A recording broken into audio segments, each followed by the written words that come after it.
எண்ணெய் ஊற்றிருக்கேன்ப்பா. எண்ணெய் ஊற்றி தாளிச்சிட்டு சிக்கனை நல்லா கழுவி வச்சுருக்கேன். பார்த்திங்களா, சிக்கனை நல்லா கழுவி வச்சுருக்கேன். சோம்பு, சீரகம், கசகசா, இஞ்சி, பூண்டு, வெங்காயம் எல்லாம் போட்டு நல்லா அரைச்சி தாளித்து ஊற்றிருக்கேன். சரிங்களா, இப்போ சிக்கனை போடுவோமா?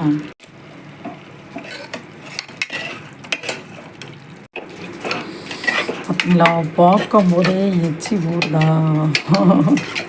இதே மாதிரி நீங்கள் செஞ்சு ட்ரை பண்ணி பாருங்கப்பா, செம்மையாக இருக்கும். சரிங்களா,